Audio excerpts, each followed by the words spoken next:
I wish good things to you who's watching this. I am Alexey, and I can barely contain my excitement because we will be viewing the highest level match so far in this qualification cycle for the Carcassonne Champions League 2026 as the last encounter of round 1 of the Fourth International Qualifying Tournament, which is for the highest rated players in 2025. Is about to happen, and the highest of them all, RabbitRain, with a peak rating of 886, is going to be playing today another very strong Catalan master, Bourdois, with a screen name defdean, who managed to achieve a top 8 rating in the world for 2 years straight. So he was also participating in the same qualification cycle last year and got invited to this cycle. Now, of course, the current rating of defdean is a little bit lower at the moment, 612. His peak is in the upper 700s. I don't have quite the exact information because, unfortunately, today the main website for the tournament, Carcassonne GG, apparently is suffering from some sort of a malicious attack. Hopefully that issue gets resolved shortly. This also means I won't be able to show you the standings, but basically whoever wins between these two guys, between defdean and RabbitRain, advances to play Nalleheim. That's the player, of course, whom you know very well, with the second highest peak rating in this qualification cycle of 876, I think, something like that. And whoever loses, they do not get eliminated, but they go to the loser bracket, after which, if they lose there, then they get eliminated. So this is the structure. Today, as usual, it's going to be a best of 3.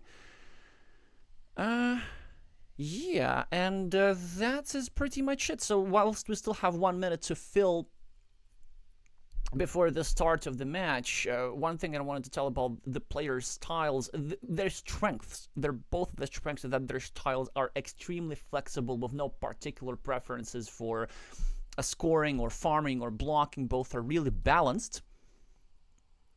Both in terms of aggressive side when it comes to scoring, so preferences to scoring rather than blocking in most instances, but both players fully capable to make exceptions.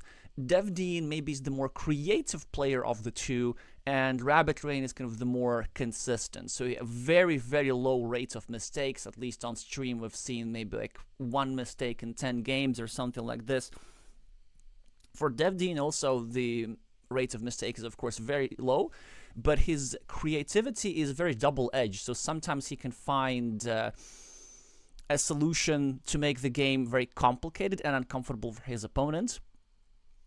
Certainly one game that I has covered against the British master Corelli with his city self-invasion was quite the spectacle. If you can manage to dig up in that one in the past videos, I would surely recommend you to watch this one. But sometimes the creativity of defdean can play a joke on him, especially in the opening. And this is the stage of the game where RabbitRain would be more strong, more consistent, and maybe a little bit more experienced. So I think that if defdean manages to hold his own in the opening stage of the game, for the first 10 moves or so, then he'll have a good chance to take this down and deliver an upset against the rating favorite.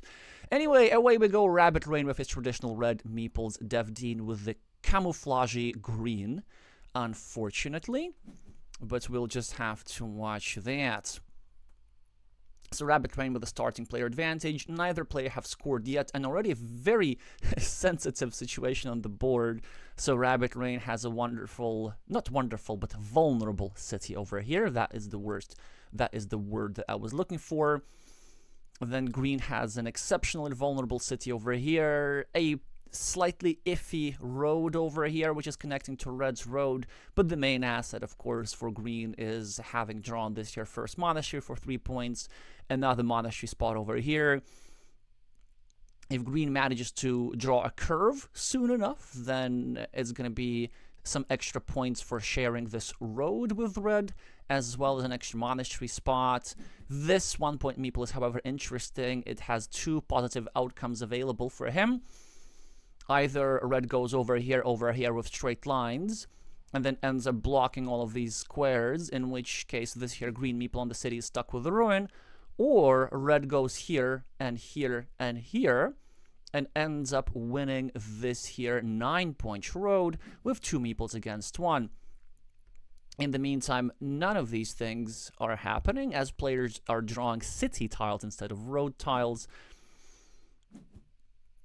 A fantastic tile here for defdean, covering up his city on one side, preparing an even juicier monastery spot, starting another city. RabbitRain with this here triangle is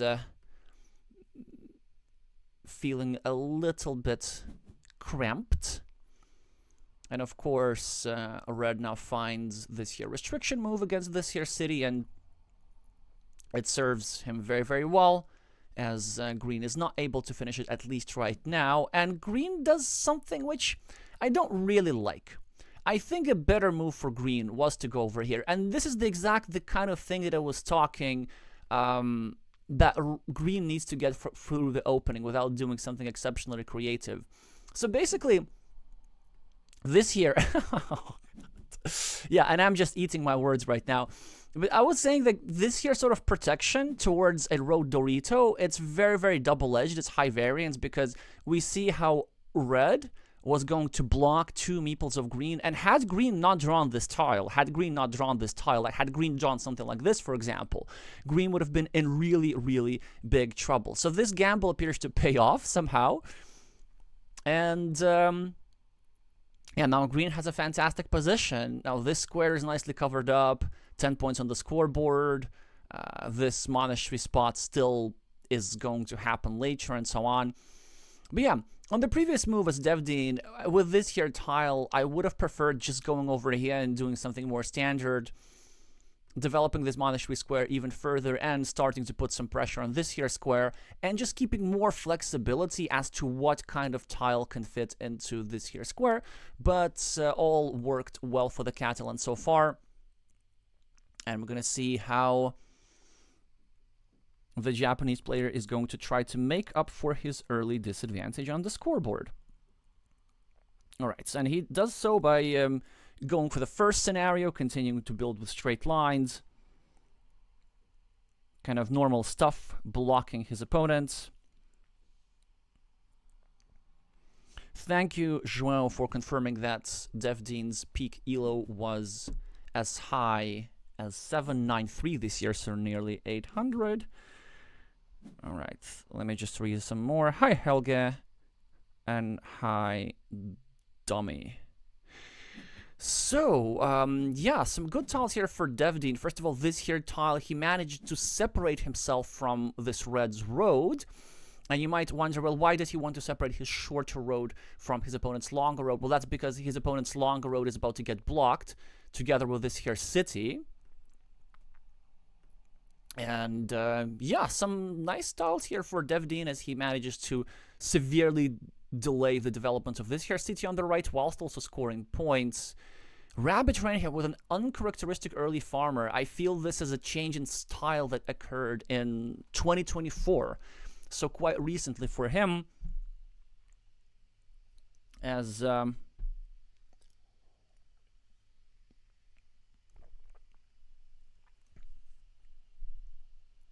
normally they tended to delay farmer placement until absolute and necessary. Well, let's see how this works out for them. And now a fantastic tile for red.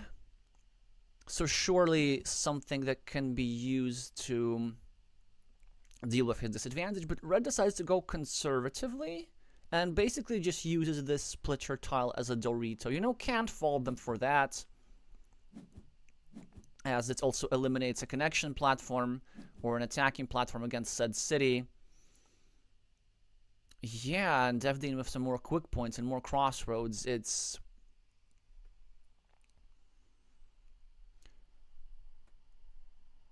a very tricky situation. What does red do here even? I guess we start a new city somewhere, and I think this somewhere could be over here. It is a little bit uncomfortable to start a new city near yourself, but I think for the sake of efficiency we have to do that, because it's so pleasant to manage to obstruct the square, because then there are some scenarios how green gets this monastery, meeples it, and then we go over here. Okay, let me try just to clean up some drawings. So green goes here with monastery, and then red goes over here and tries to attack the square. Exactly. And if there's already a road segment to it, then it just becomes much, much harder to deal with. Alright, so defdean now with an interesting talent. He chooses to simply continue his city, which is interesting, and RabbitRain is absolutely elated to see that, as it allows him to basically eliminate this monastery spot completely. Now, of course, this monastery will be completed with a 94% chance, as there's still 4 city caps available over here. But finishing your monastery with a city cap, nowhere near as potent as finishing it with another monastery. Great tile for defdean, though. So now this square is blocked. RabbitRain with a 5-point road, whereas defdean already has a 7-point city for this blocked meeple, and several squares from which he could expand that city. Also controlling red's road. It's just super annoying for red. Red places his last meeple on a ring road, which does make a lot of sense. Red needs to score, and red doesn't really need meeples for anything else except for maybe like the quadruple crossroads to score at the top. But even so, the crossroads can be just used to liberate this here road meeple. And defdean decides to sacrifice a point for the sake of the creation of a blocking platform, and this works quite well, as he, I was going to say, is able to draw a straight line and block the square later on, but just a bit of a clunky tile here for David.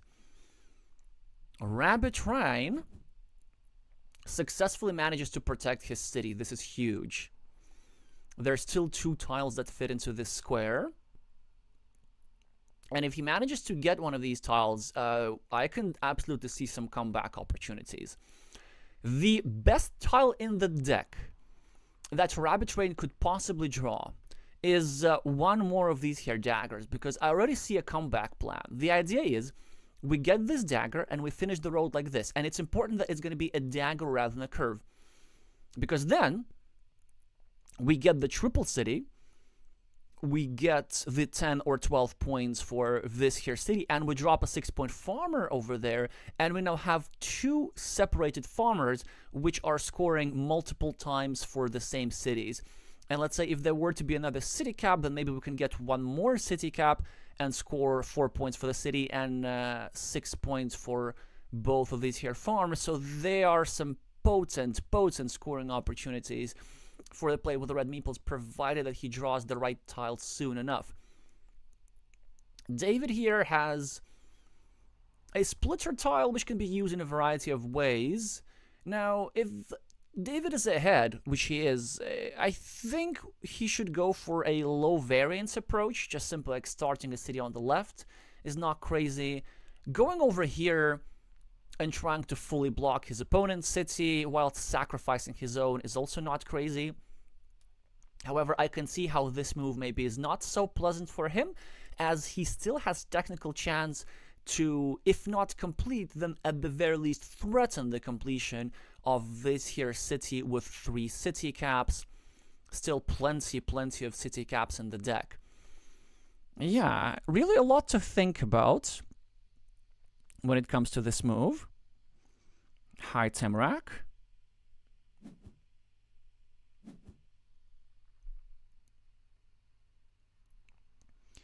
And defdean decides to kind of make a low variance move, but I'm not a huge fan of it. So first of all, it does expose this blocking platform anyway against this here square, although this is maybe secondary. Actually, green does not need to complete the city necessarily in order to win. And it does create the threat of finishing the city, dropping a farmer, and so on. But then it just increases the overall size of the field, and this is something that I might be not so happy about. If I'm playing green here, oh, look at this. Yeah, this is the exact kind of stuff that I've been talking about.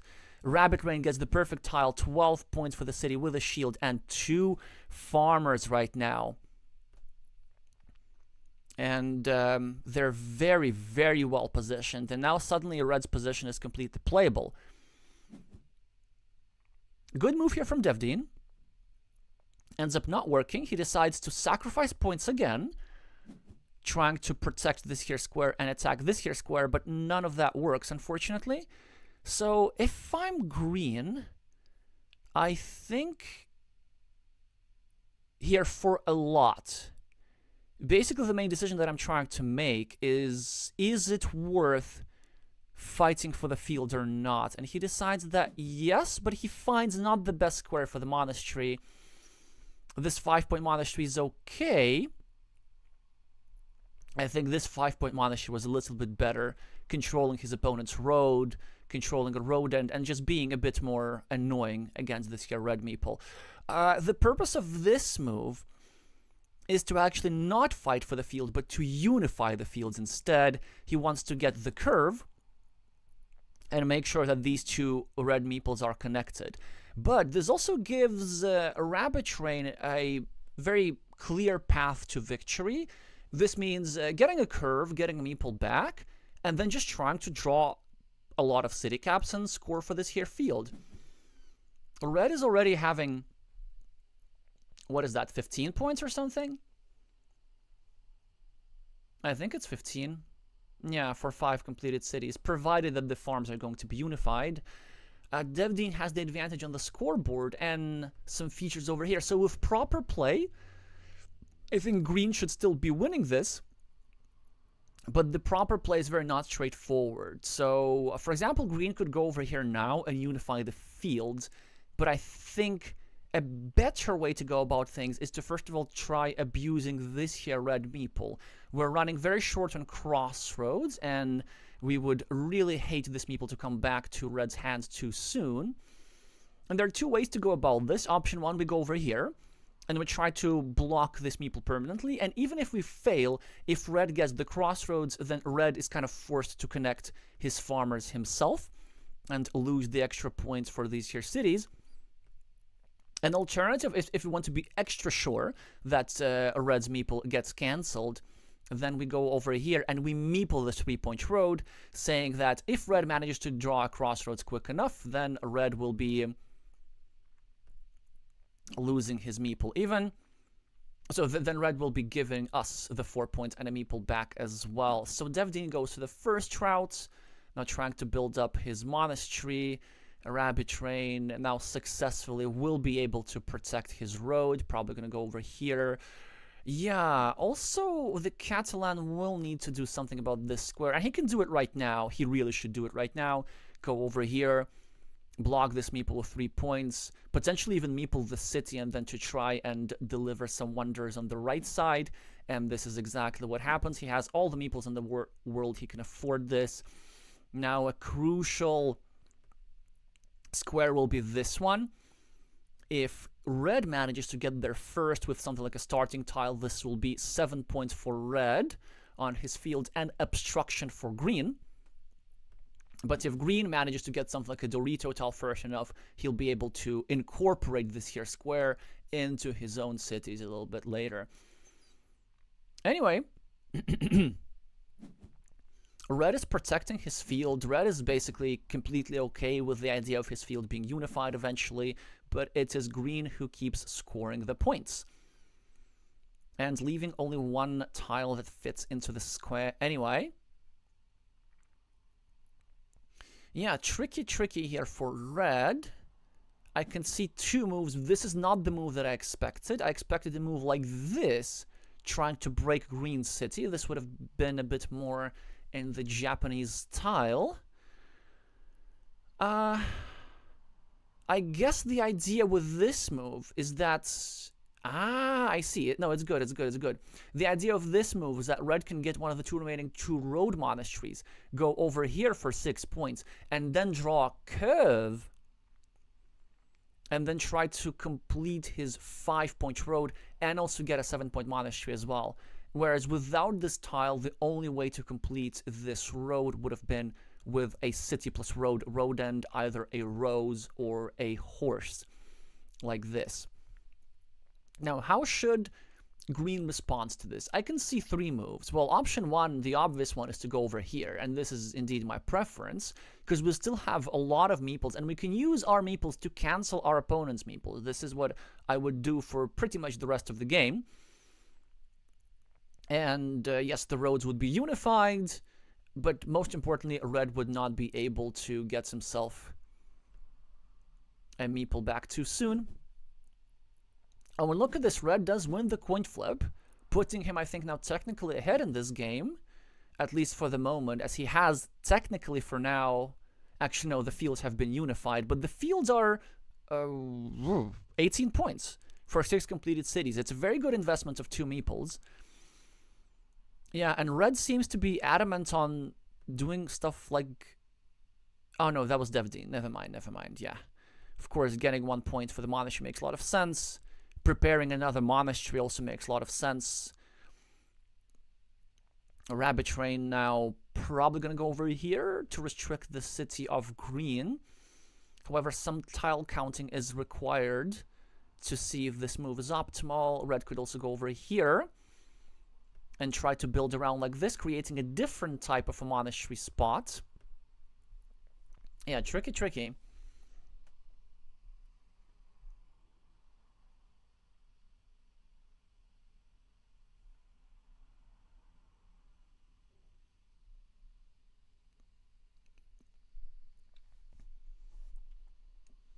Hi, Nalaheim.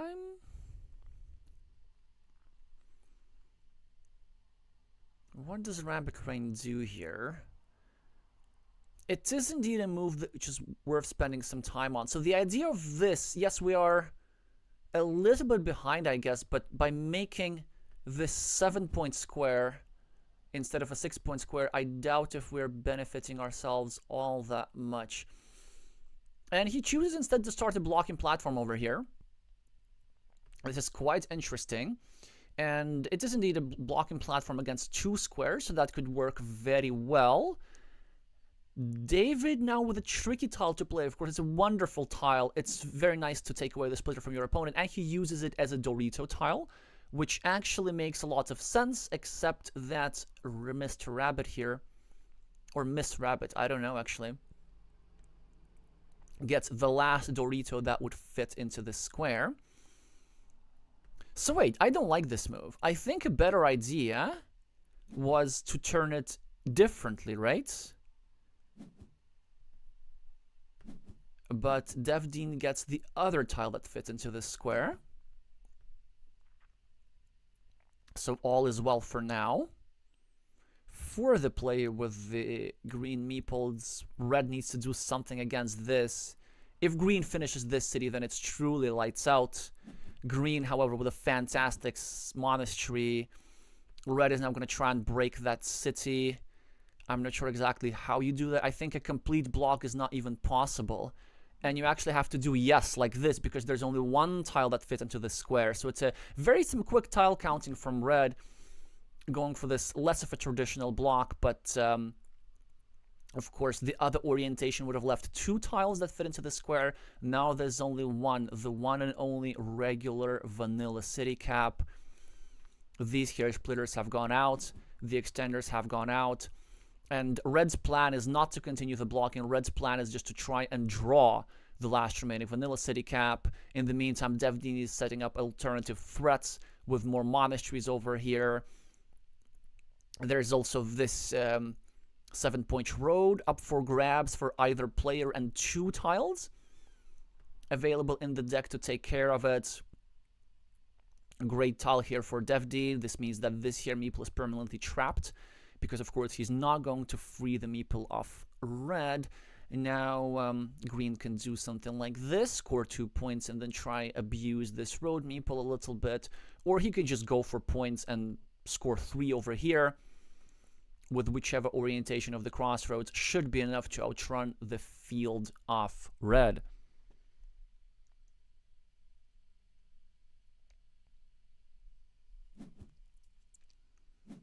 Yeah, that's a great point, Nalaham, that the monasteries are so good here for green, not only because of points for green, but because red cannot really use them. Well, I guess like red should risk and go here with his last meeple if he gets monastery, and it's also the perfect tile for red, as he does take care of the 7-point road, but right back at you with another monastery for defdean. RabbitRain with a monastery of his own. This is, of course, the exact idea that he needs to be going for, but even if he manages to complete it, it's just not going to be enough. The monasteries here simply score way, way, way too much for defdean. He's now trying to get himself... Yeah, look at this. All these extra tiles. He's even going to manage to threaten the completion of this here city, and believe it or not, there's actually still a tile in the deck to do that. And well, RabbitRain gets one of these tiles. Is defdean going to get the other one? Is he going to get the last vanilla city cap or not? And yes, he does. He is going to finish one of his cities. He's going to drop an agricultural professional next to them. Of course, he goes for the higher scoring city and finishes off this game in style. So what's the last tile of RabbitRain? Oh, it's a city cap anyway. So the completion of one of these cities was completely inevitable. And yeah, the best that red can do is a 5-point road. Really wonderful game here from defdean, taking maybe some risky situations. Like this made me worried a little bit, and this made me worried a little bit. Both reasonable moves, but kind of high variance moves. And if you just get the tiles to complete your setups, then these riskier moves turned out to pay off very, very well for the Catalan player. And really, there's not all that much that red could have done against those, I guess. Yeah, and most importantly, that green correctly decided not to fight for the field. Figured that the monastery setups, the city setups, that would be just too much to deal with. And a win plus 26 despite losing the big field. Alrighty. So now I'm going to update the score manually this time, because unfortunately the Carcassonne GG website is down, as I said. defdean won, RabbitRain won. The second encounter of the best of 3 is going to decide whether we're going to get ourselves an upset today or not. RabbitRain, of course, notably is one of the semi-finalists of the Carcassonne Champions League last year.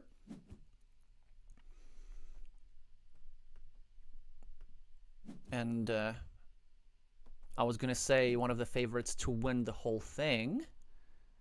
But if they even manage to qualify for the main stage, this is still a question. Alright, so David is with green meeples again. The starting player advantage goes to him, and the scoreboard advantage as a result of these 4 points. But the rabbity player gets themselves this 4-point monastery, and the position is overall balanced. Very nice move here from David, taking care of one of road end and trying to put some pressure on this here square. Red is now going for a lip-shaped city at the top. Scoring 2 points now, equalizing the scoreboard, but exposing a road end for green's use, and most importantly, exposing a vulnerable square over here. If green draws himself a city plus road tile, which he doesn't, then of course a block will be happening. It won't be happening, at least for now. As red builds up their city at the top, green manages to neutralize one of them, but now has a second city to take care of. Still, neither player gets a suitable tile to deal with this here square. No city plus road for blocking, no road tile for defense. Great move, precise move here from David, trying to create 2 vulnerable squares in his opponent's city. Invading over here, or invading over here like this, or if push comes to shove, maybe we can go here, and start blocking the city instead. Quite an easy decision here for the Japanese player. It alarmed me that they're even thinking about this. Yeah, of course, they have to protect this square. They even choose to meeple this, which makes sense with straight lines remaining in the deck in plentiful supply. Of course, yesterday we saw how the Taiwanese player with the penguiny screen name was not able to draw one of 5 straight lines, but 6 straight lines is a much higher chance. Actually, I think it's over 98% or something to be able to eventually complete this road over the course of the game. Oh, that's a lovely move here from RabbitRain. As we can see, defdean is trying to build efficiently, starting a city whilst also continuing his road. And the idea here from this move from red is to try and continue his road whilst his monastery, whilst making the road of green of inferior quality. Because now this road end will not be able to be used by green. Green now in big trouble, actually, as green is trying to connect to the city was denied. Now 2 tiles away, 2 city caps away is red from completing this here city. And the best move that I see here for green is obviously to try and do something about this. And I think we go here. Yeah, excellent find. Creating a vulnerability here. And also indirectly continue his road. Now directly continue his road. And fortunately drawing one of the straight lines that RabbitRain needed. But red completes the monastery, decides to not drop an early farmer over here. A decision with which I agree on this texture of the board. Another straight line for defdean. I don't know, do we just do this again? I guess this couldn't hurt. Maybe we could do this, but then ideally what we want to do, we want to wait for a city plus road tile here so that we get to protect our city and to create a vulnerability here at the same time. So you see there are 3 tiles that fit over here. There's like over a dozen tiles that fit over here. So of course we're a massive favorite to draw the tile that fits here first. All right, so RabbitRain gets themselves a dagger.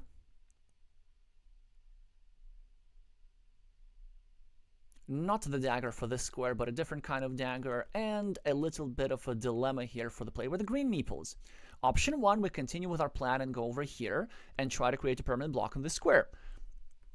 Option 2, we now treat this here threat seriously of our opponent getting a triangle tile and invading over here and winning a bigger city, and we do something like this. And this proves to have worked, at least for now, as this here meeple have been delayed. But then red is just going to go over here, and red is simply deciding whether to meeple the city cap or the field at the top. The answer is I think we do meeple something, but we're going to see a tile being placed here inevitably, and the threat of completing this here city for 20 points actually is going to become very serious. Lovely move here from David, limiting the field, taking control of this here city cap, making sure that red needs a city plus road tile in several places. But I think it's going to be a very small consolation if red manages to complete this city. So green has to do something about that city soon enough. And this is something. Drawing one of the city caps certainly does help. Now there are only 2 tiles that fit into the square. Green gets himself some quick points on the scoreboard, sets up a monastery which either side can use. Green gets some meeple back from the bottom, and red gets a meeple back from the bottom, and I'm not sure what green is supposed to do here even. I think we maybe just continue the road at the top, making it harder for our opponent to invade. Continuing the road at the bottom seems a bit extra. We could also go over here and protect the city, but I like this decision. The idea is also, of course, to take a secondary farm where there are lots of green squares and 2, potentially 3 completed cities. So despite red having only, despite green having only 1 meeple in hand, it's his worth to be proactive here. RabbitRain now with a very interesting decision. I didn't see that move actually, but it's super fun. The threat now is to either finish a small city as a fallback, but most importantly, there's still 3 big extender tiles, which can be used over here to take over the city at the bottom. And I really like what Red is doing strategically, because he's trying to set up threats with all kinds of different tiles. So now, of course, there are the 2 nearly game-winning tiles that fit into this square, plus a bunch of combos of larger city tiles that fit here for another nearly game-winning combo. Yeah, and look at this. He's really trying to set this up. He's now pre-protecting the square. What a nice find here. And now, if he manages to get this here monastery, then this will be huge. Sorry, not this monastery, but this here Dorito tile. But the Dorito tile is drawn by defdean, and he manages to successfully block the square. This meeple is still a very good investment. It's going to be worth 10 points. No, 9 points. Solid investment. And there's still this here threat. So if you're RabbitRain, a strategic decision that you need to make is, do I actually need to try and win the city over? Because it's certainly super juicy if I'm patient, if I wait for a Dorito, if I wait for a triple city. But then there are not that many Doritos remaining. I guess there are 5. That's something. There are also some scenarios how our opponent gets a splitter tile. Yeah, imagine this. We go here with a Dorito tile. Our opponent gets a splitter and gets to go over here and drop a farmer for 12 points and has like 2 farmers here for a total of 21. But he decides to... Interesting. He decides that he still wants to try this. And defdean is going to let him do that. RabbitRain gets a meeple back. Neither side's really interested in doing anything about this here threat. Well, this is a fantastic tile for defdean, but he still chooses to just build up his city on the left. He's basically just going to let this guy try whatever he wants. Now, in theory, this is the moment where Red could be doing something like this.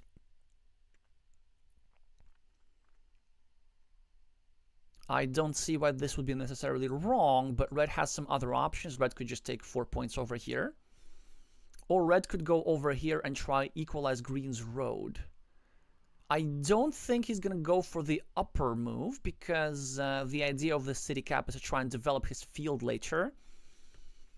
And I don't think he's going to go for this move either, because the optimal buildup is a Dorito plus the extender, rather than a triple city plus the extender, because it still could be blocked in theory.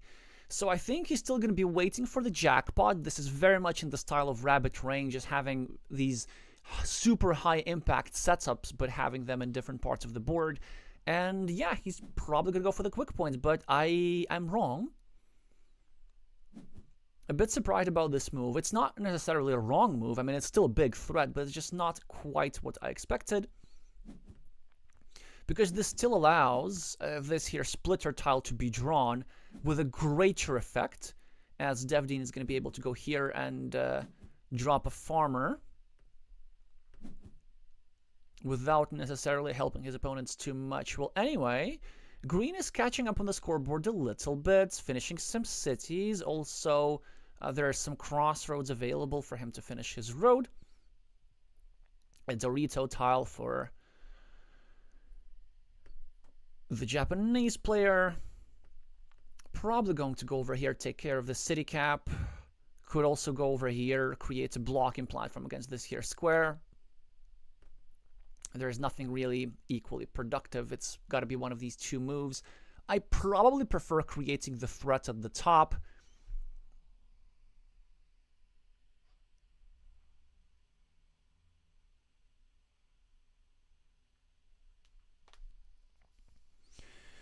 Dummy is asking, why would one build a monastery spot if it's a coin flip and could profit the enemy player as well? So you benefit from a coin flip in 2 situations. First of all, you benefit if you're behind. Then it makes sense to have an easy coin flip to come back into the game if all you need to draw is one tile, like a monastery tile, rather than hoping for a miraculous, more elaborate sequence of tiles for which the probability is lower. And the second reason is if you have a meeple advantage, then if there is a coin flip for like a 7-point monastery, not a 9-point monastery, but like a 7-point monastery, then you are more likely to benefit from your opponent, because at a later stage of the game, your opponent could have spent the remainder of his meeples on something else, and then you were the only one with a meeple, so you can meeple the monastery. So these are some of the possible reasons. Yeah, I get this was referring to the previous game where we had all these monastery spots.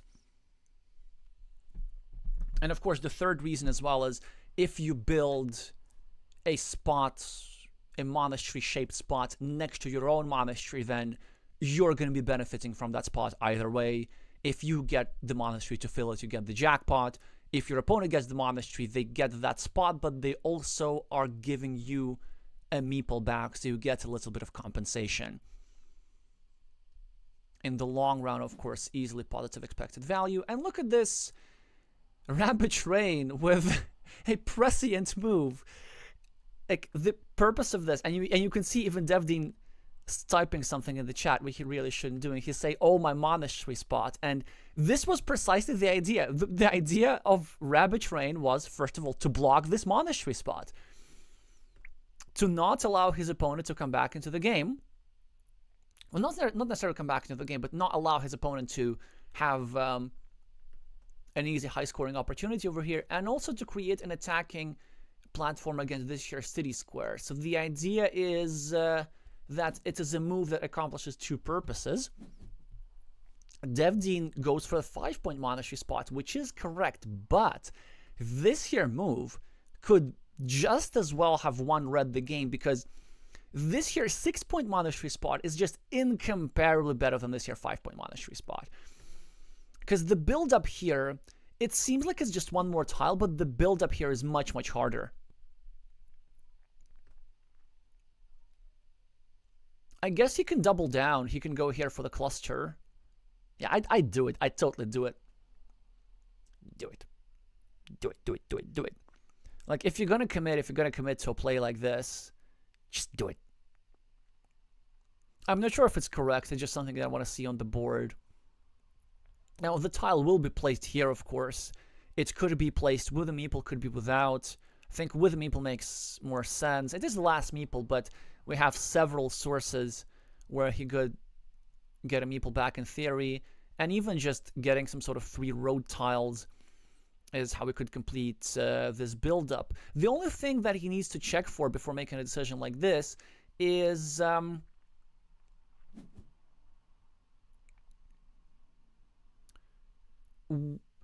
whether it is, how would I say this, whether there are enough tiles in the deck that would suit for these here 3 squares, and he decides against this. He decided to play against this here city, which ends up not working at all, so this was a complete waste of a monastery, unfortunately. And yeah, I think Red's position is just too good right now. Red managed to successfully finish his setup over here. Not quite the jackpot, but soon enough he's going to get a tile that fits into this square and finish the city in all likelihood. Even if he doesn't, this city is worth already, what, 9 points, which is a good investment for his meeple, which means that Red has 18 on cities. Red already has like 18 on these here farms. Eventually, of course, these farms are going to be connected, but even with just 12 points, it's a very, very good farm.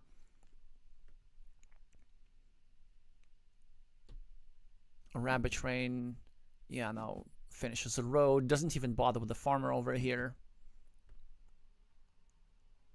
defdean with the city cap, which is nice for him. Yeah, this move, yeah, honestly, it's very, very not a good move. Because look at how many city caps there were to fit into this square. Like, if green had a monastery here, green would have felt, I think, a little bit better. Because these are at least some forms of points. And now, if green finishes this here city, he's going to have himself 3 meeples for the rest of the game. Well, yeah, now, of course, he goes for a 3-point field, which could become a 6-point field. Green gets, of course, himself even more meeples to spend, but at what cost? As a 20-point city gets completed over here. And this is a beautiful, beautiful setup. In the exact style characteristic of RabbitRain. We're just going to watch his technique.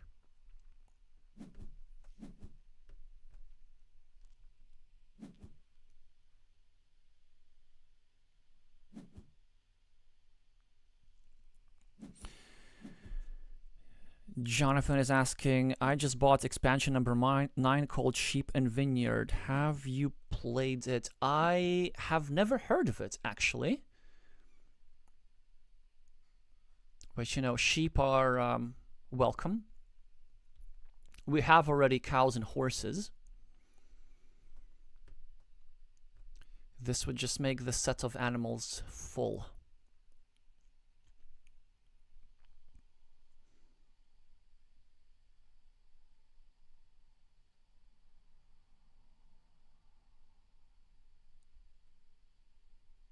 Hi, Craft Giraffe. Yeah, some lovely city play here from RabbitRain. Going over here for 5 points, the highest scoring move, and I believe... Ah, no, never mind. There's no tile that fits into this square. I thought it was also set up to get a road Dorito, a regular Dorito, and drop a farmer here for a net 4-point gain. Doesn't quite work, but it's just 5 points. Sometimes moves are what they are on the surface. And green is trying to get some compensation. Like green managed to unify the farms of red. Red still's going to score 15 points with 2 meeples. What else do we have? Green has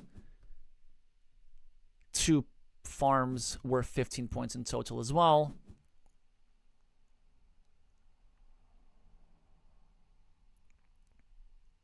Yeah, what can he even do?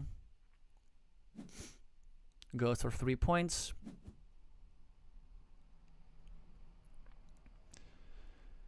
Now RabbitRain needs to make one of his 3-point moves. He goes here, which doesn't make that big of a difference. And 4 points will be scored by defdean. 1 for the monastery, 3 for the road. His strongest move. It will make the score, I don't know, minus 30 or something. Maybe like minus 25-ish. No, more like minus 30. The road was nice for 11 points. Ended up slightly outscoring the ruin of RabbitRain. And the Japanese player just demonstrating the power of setups in this game. The power of diversity, having threats in different parts of the board. Just having set up this machine of being able to use different tiles in different areas.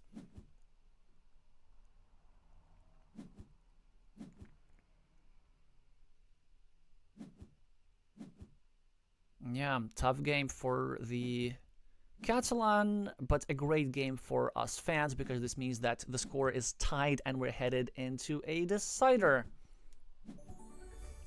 Japan won, Catalonia won. 32 points is the difference. I'm going to remember to manually update the score and head right into game 3. And you know what you could remember to do? Because I keep leaving this reminder until the end of the video normally, but I just remember that you could meeple the like button.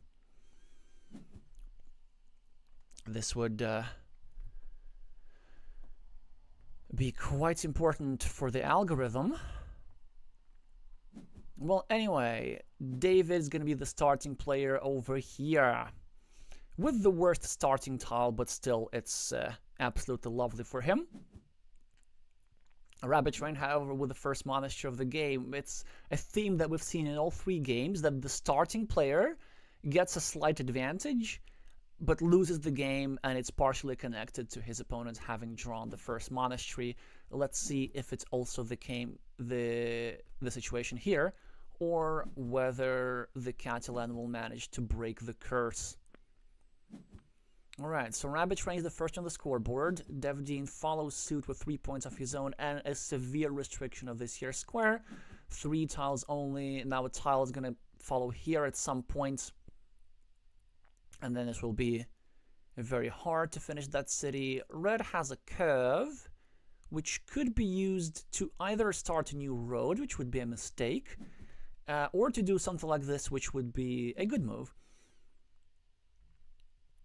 Green chooses to continue the road in order to avoid some blocky situations. There were some scenarios how things could have gotten hairy in this here square, blocking 2 meeples of green, so green avoids that.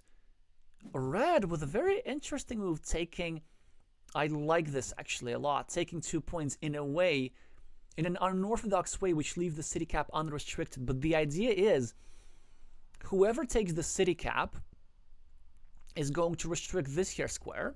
And if this here square is restricted, this means that this here platform for a permanent block of this square is not going to be created. So believe it or not, the choice of 2 points in this here area actually has been made to protect this here square indirectly. This is absolute brilliant quick recognition here from the Japanese player, because this is one of those situations where you are supposed to make an abnormal move, and he does exactly this. Both players exchange quick points. Now, of course, defdean completes this here restriction pattern. Also, what a nice move here from Red. Again, this is just amazing. Setting up another monastery and also setting up a longer road which goes through his city if he ever has the chance to complete it. This is just absolutely lovely. Pretty much so far, flawless game from both players. Oh, let's see if defdean finds his move or not. So this here move, of course, it allows a permanent block in one go. And defdean found his best counter, because you see, had he not done this, RabbitRain would have managed to get his saving tile with basically game-winning tile. Because look at this, he would have gone over here, he would have set up a 3-point road and the completion of this here city with like 88% chance. So this here move pretty much is the only move that doesn't lose on the spot. Now, there's a 50% chance that this city is never going to get completed, because Red needs himself 2 starting tiles. And defdean decides to... Will defdean going to be kicking himself or not? Because with this here move, and it's a respectable move, I understand this, he also could have gone over here. And he could have blocked the square, and he could have eliminated the threat. But now that Red has gotten one of the starting tiles, well, Red has a 75% chance of finishing this here city, and it should be very, very unpleasant for our Catalan fans. So now we have to go here, we have to get ourselves some sort of compensation road, we have to make some sort of big farm and hope that our opponent does not draw this tile soon enough. Yeah, suddenly this position has turned into an excellent, excellent position for Red. 75% setup over here, a fantastic setup over here. Other than that, equal on the scoreboard, and I would take Red here any day. So yeah, this is also something that has occurred in the previous game as well, in the previous 2 games, that defdean is not too quick to use valuable tiles for blocking, but had we gone over here, I feel like it would have given the advantage to the green player in the long term. This is not to say that this was necessarily a mistake, because if you think about it, there were still chances later to complete the block, but it turns out that sometimes the deck says that you only have 1 chance. Anyway, green is still ahead on the scoreboard as a result of completing the city at the top. Red tries to invade the field of green. Green is now going to probably try and set up a threat at the bottom to get 10 or 12 points. Or maybe go over here, start a new city, and threaten to drop a farmer with another city cap. And the idea of green here is that he could try and create some sort of big field fight before these here 2 guys get liberated, and Red manages to consolidate his position. So green does complete his setup, which means that green's position is good again. And RabbitRain gets some quick points, which he is undoubtedly going to take advantage of. giving back a 4-point road, but this is not such a big deal. This road can now be blocked, but if I'm defdean, yeah, exactly. I'm going for the farmer instead. Trying to set up this here fields connection. Easy decision here for green. Trying to be a bully with his temporary meeple advantage.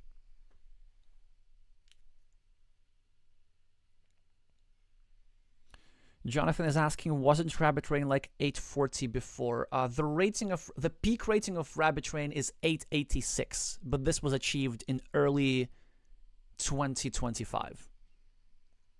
Or maybe even late 2024.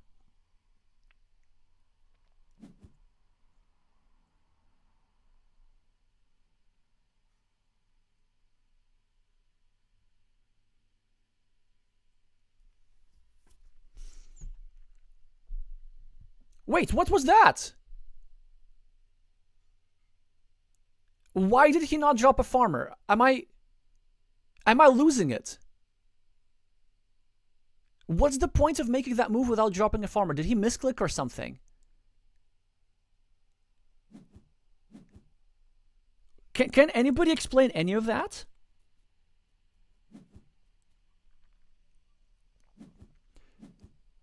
So my viewers are just in as similar disbelief as I am. It's good to know that I'm not tripping. And like this could be a game-losing mistake, because now you cannot bully your opponent with your meeple advantage. You cannot get into the farm unless you do something crazy like a ninja farmer over here. I have no idea. I have no idea what just happened. Might have been a hallucination on the part of David Bourdois. I mean, he could have been worried about this square getting blocked unjustifiably, but even so, there was this here connection, which was so easy. I don't get any of this. Anyway, green just starts a new city, and red might either attack the city or go over here and create the threat of finishing his own city and dropping a farmer. There's plenty of ways how red can play this. Red still has a good position now.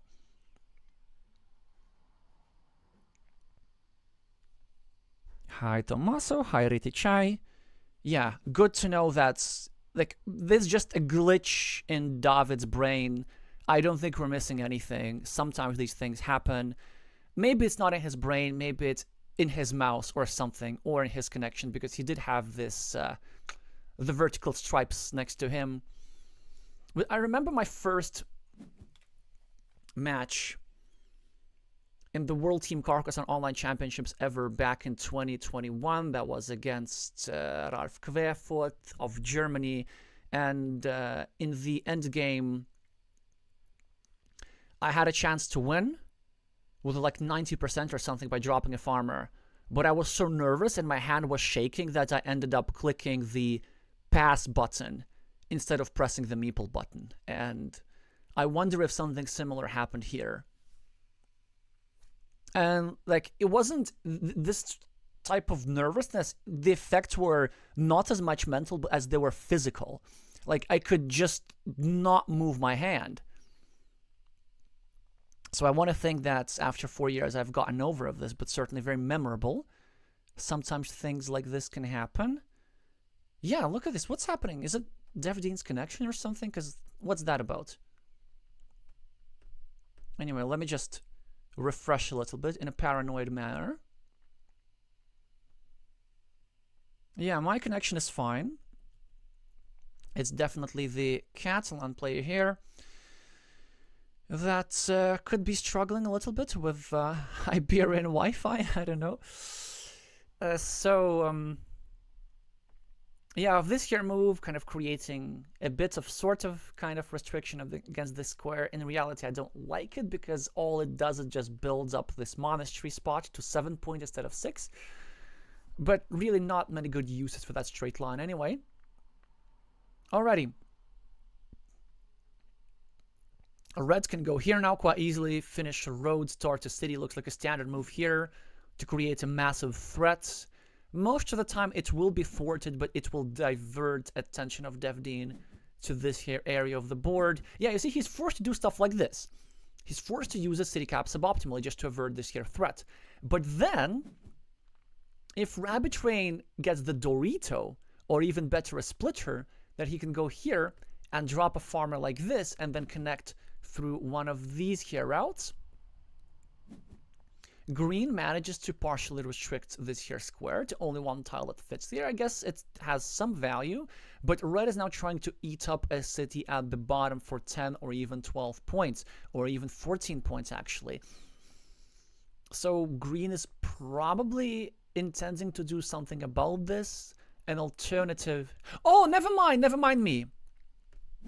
So green did drop a farmer here. The glitch was not in David's brain. The glitch was in the board game arena interface. Because I'm not tripping, right? So this meeple wasn't there before I refreshed the page. Yeah, so of course David knows what he's doing. This field majority currently belongs to green, and green is doing just fine.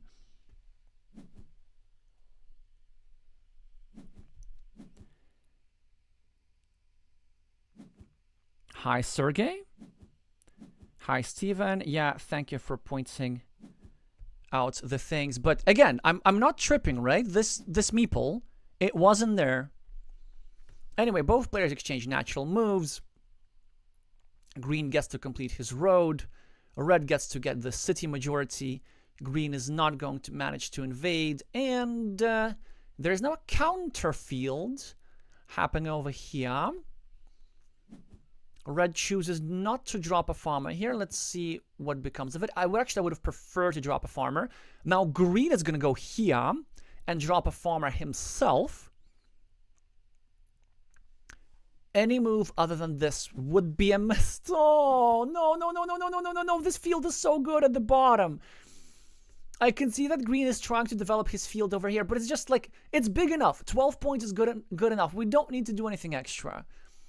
Because then, this 9-point field, he could have gone over here for 9 points. He could have denied the 9-point field to his opponent, and he also could have indirectly protected his city over here. I don't know. But you know, it could be one of those moves which just somehow end up magically working out. Oh, speaking of magically working out, yeah, so red did get himself the completion of this here setup, and with that, a massive majority, which also makes me think it's even more reason for green to be aggressive with the field here. It's a miss. It's a big miss. Now he also gets another city tile, and this means that the other field is also going to be picked up by RabbitRain, and 18 points for 2 farmers is just too much to overcome, and I really think that the Catalan player is going to be struggling here so hard. This is something that I've seen also in yesterday's match from Norberts, for example, that sometimes a player can make a standard move a little bit too far into the game. You know, just like starting new cities, just building things, but then you got to realize at some point that we're starting to run out of city caps. Or maybe that the 4 points from a city are not necessarily going to help you win the game all that much. And credit to defdean, he is trying to build up a threat on the right, finishing the city with some shields. The city at the top gets broken, but it's no such big deal.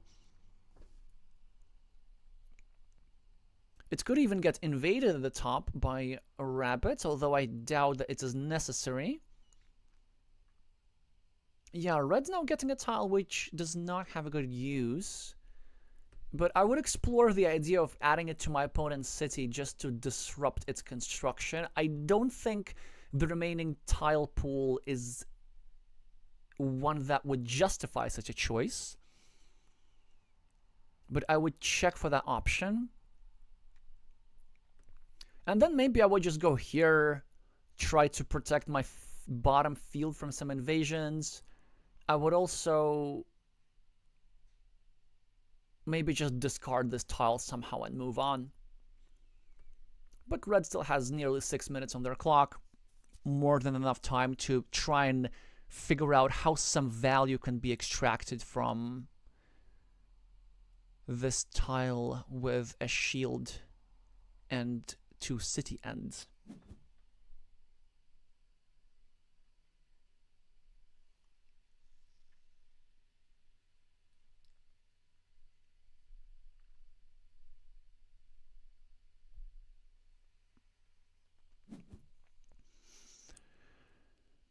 And RabbitRain did find actually some value. The point of that move was to create some blocking scenarios. defdean does a fantastic job of creating a threat of completing his city at the bottom. All he needs to do is to get the last vanilla city cap, and there's a path for him. Okay, the path is this. We get the last vanilla city cap, we get the meeple.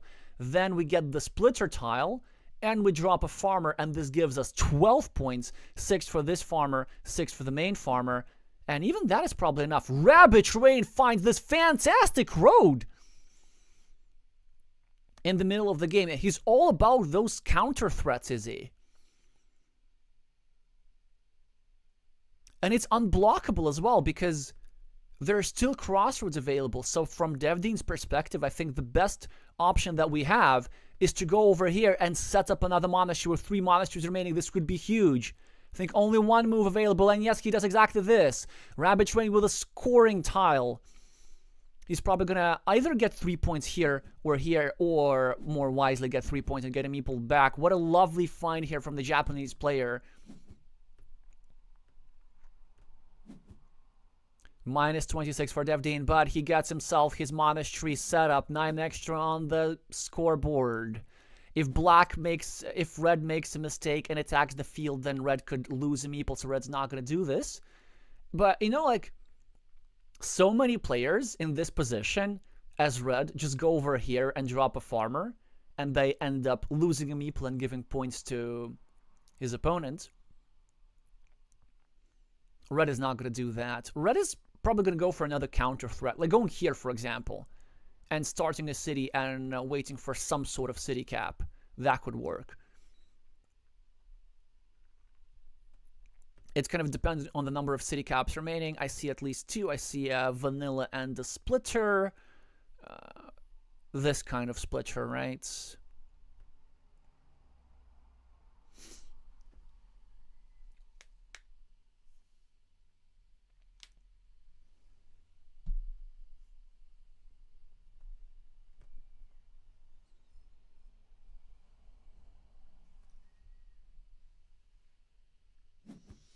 Millie is asking why the fields would be attacking the fields would be bad.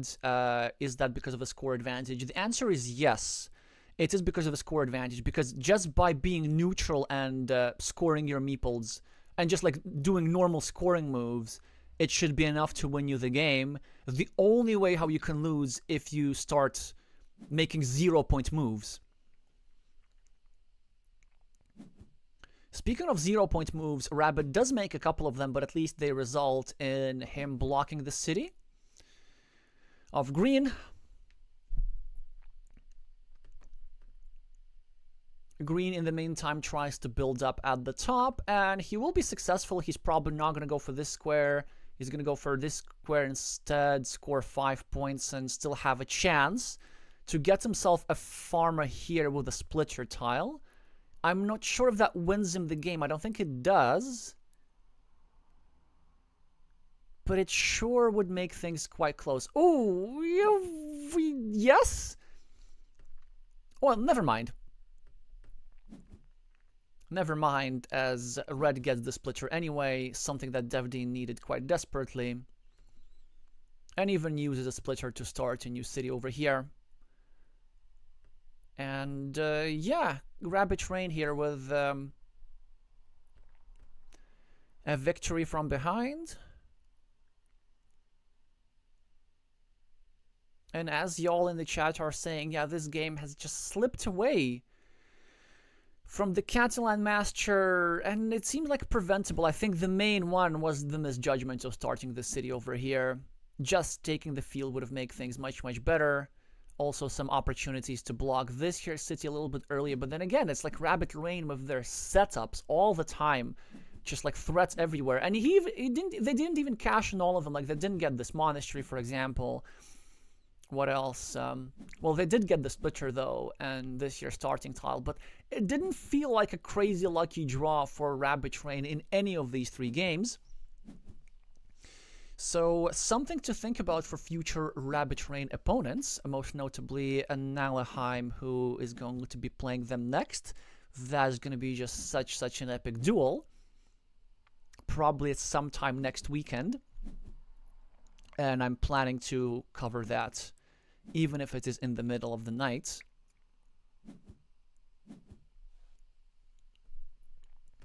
Defdean is saying, if you have time to give your feedback on the games, I would be interested. Oh, let's see if RabbitRain is into that, because if we have ourselves some post-mortem analysis, that would be quite interesting. Now, RabbitRain is not the chattiest player in the chat, but they are quite active on the platform topcarcassonne.com, where they comment on different game situations in the forms of puzzles. In Japanese, of course, but it's quite easy to just Google Translate everything. So maybe we're going to have some insights from them. But the one thing that I can say, the way they're thinking about this is very, very probabilistic. They're thinking expected value, they're thinking high impact tiles, that kind of stuff. At least this is what it's evident from their moves. And yeah, and that final game, pretty much a flawless performance from the Japanese again. And let's see what they show in the next round. In the meantime, for all of our Catalan fans and for defdean, commiserations and best of luck in the lower bracket. I don't quite remember who's going to be defdean's opponents next.